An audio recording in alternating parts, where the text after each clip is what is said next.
নরসিংদীতে একের পর এক ধর্ষণের ঘটনা ঘটেছে। নরসিংদী ১০০ শয্যা সদর হাসপাতালের আরএমও দেয়া তথ্য মতে মার্চের ১ তারিখ থেকে ১২ তারিখ পর্যন্ত সর্বমোট ৮ জন নারী ও শিশু ধর্ষণের শিকার হয়ে সদর হাসপাতালে চিকিৎসাধীন রয়েছে। এসব ঘটনায় আতঙ্কিত জেলাবাসী। হৃদয়ের সরকার রিপোর্ট, বিস্তারিত জানাচ্ছেন শেখ ফাহিম। নরসিংদীতে ১২ দিনের ব্যবধানে ৮ জন নারী, শিশু ও বৃদ্ধা ধর্ষণের শিকার হয়েছেন।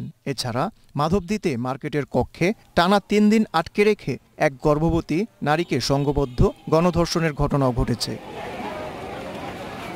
এই জেলায় আশঙ্কাজনক হারে বাড়ছে ধর্ষণের ঘটনা। কারোটা প্রকাশ পাচ্ছে, কেউ আবার সামাজিক অবস্থানের কথা বিবেচনা করে সবকিছু মুখ বুজে সয়ে যাচ্ছেন। ২-৩ বছরের মেয়ে শিশু থেকে শুরু করে ৫০ বছরের বৃদ্ধ বয়সী নারীরাও কিন্তু ধর্ষণ হচ্ছে। এই জিনিসটা চিন্তা করে না যে তাদের ঘরেও কিন্তু মা বোন আছে। সরকারের উচিত যারা এই কাজগুলো করছে তাদেরকে দূরে শাস্তি দেওয়া। ধর্ষণের হারটা এত বেড়েছে যা কিনা বলার মতো না। দেশের মধ্যে আইন শৃঙ্খলা বাহিনী নিয়ন্ত্রণ নিতে পারতেছে না। এইভাবে ধর্ষণ, খুন, রাহাজানি বেড়ে যাচ্ছে, যা কিনা আসলে হতাশাজনক ব্যাপার আর কি। প্রশাসনিক দুর্বলতা, আইনের শাসনের অভাব এবং বিচারহীনতার জন্য অপরাধীরা এই ধরনের নেক্কারজনক অপরাধ করতে সাহস পায় বলে মন্তব্য সুশীল সমাজের। সন্ত্রাস এবং ধর্ষক এবং মাদক এই সবগুলা কিন্তু মাথাচাড়া দিয়ে উঠছে পুলিশের নিরাপত্তার কারণে। যদি তারা সোচ্চার থাকে, তারা যদি অ্যাক্টিভ থাকে, তাহলে কিন্তু ওই দুষ্ট চক্রগুলি এভাবে মাথাচাড়া দিয়ে উঠতে পারে না। এরকম তো একটা দেশ চলতে পারে না।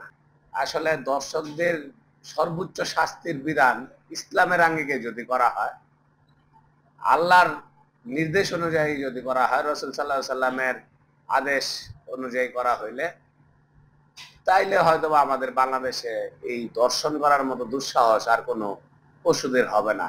অনৈতিক এবং পাশবিক এটা যদি আমরা বন্ধ করতে না পারি তাহলে আমাদের জেনারেশন তো নষ্ট হয়ে যাবে। এদিকে পুলিশের দাবি, নারী নিরাপত্তা নিশ্চিত সহ অপরাধী দমনে কঠোর অবস্থানে রয়েছে তারা। নারী এবং শিশুর প্রতি যে অবিচার করা হচ্ছে বা অত্যাচার করা হচ্ছে সেই বিষয়ে আমরা বিশেষ নজরদারি অব্যাহত রেখেছি এবং আপনি জানেন যে মাধবদীতে এই ব্যাপারে একটি মামলা হয়েছে, যে মামলার প্রধান যে সাসপেক্ট তাকে আমরা গ্রেফতার করেছি। একজন ধর্ষণকারীর উপযুক্ত বিচার, পাশাপাশি নারীদের স্বাভাবিক জীবনযাপন নিশ্চিত, নির্যাতন ও বিভিন্নভাবে হয়রানির বন্ধে ব্যবস্থা নেবে সরকার, সেই প্রত্যাশা সর্বস্তরের মানুষের। Sheikh Fahim, Asian television.